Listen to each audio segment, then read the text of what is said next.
Hello friends, welcome back to Talking Everything Bible.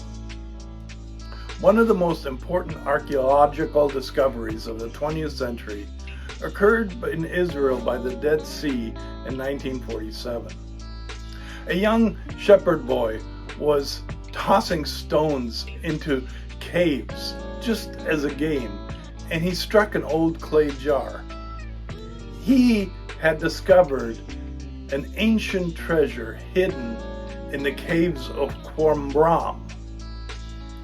Between 1947 and 1956, scrolls and fragments from 12 caves were ultimately unearthed.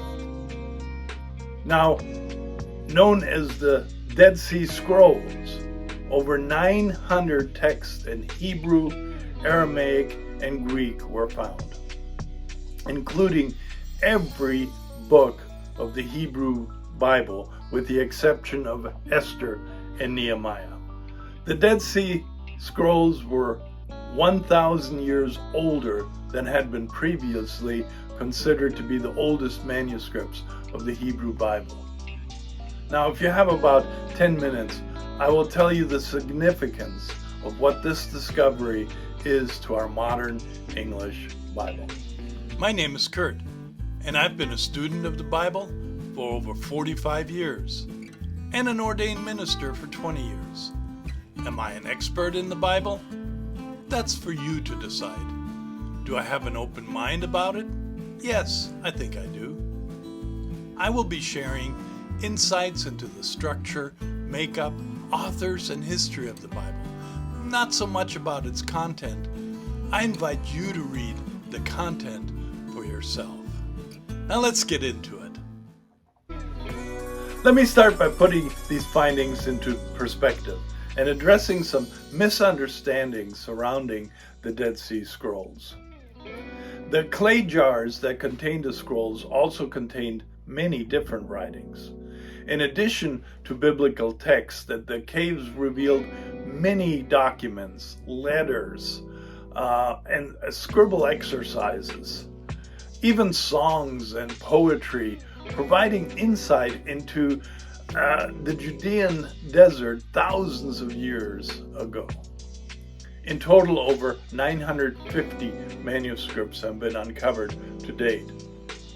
The documents, which are made from a variety of material, including animal skins, papyrus, even copper, have amazed people around the world with their well-preserved condition.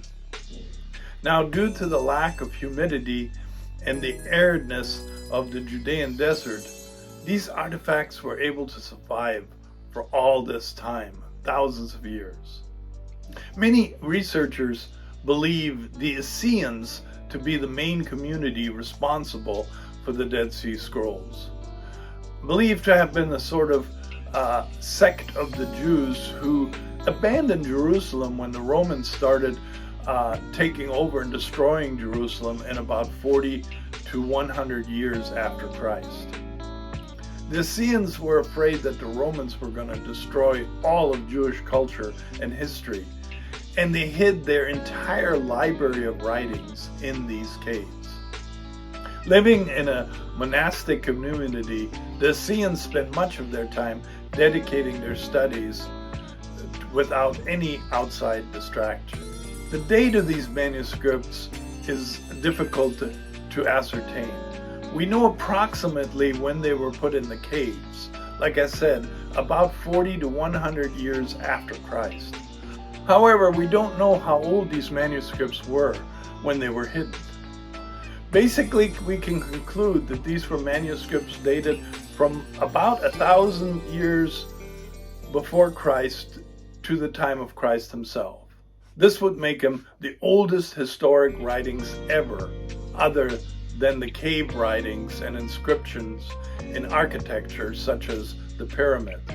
So, what is the significance to the Bible of the Dead Sea Scrolls? Remember, before we found the Dead Sea Scrolls, the oldest Hebrew and Aramaic manuscripts of the Old Testament dated back to about 400 to 600 years after Christ, with the majority only dating back to about the 1400s.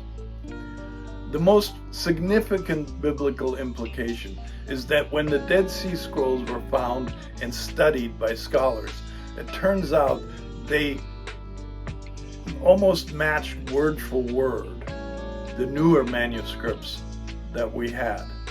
Even though some of the language was a little different, absolutely no change or contradiction in doctrine was ever found. One great example of this is the one complete book that was part of the Dead Sea Scrolls was the book of Isaiah.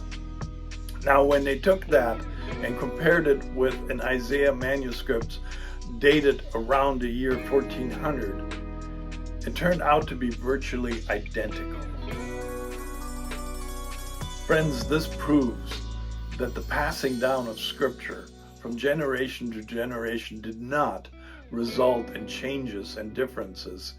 That, my friends, can only be achieved through the miracle of God, making sure that His living Word is the same as Himself, which is the same yesterday, today, and forever. The main collection of the Dead Sea Scroll is now in a museum in Israel. But if you're interested in seeing some of the Dead Sea Scrolls yourself, they regularly rotate around museums throughout the world. And if you Google it, you might be able to find one near you that you could visit. Or go to Israel and visit the museum there. Now, I've personally seen some of these Dead Sea Scrolls in person, and they are absolutely fascinating.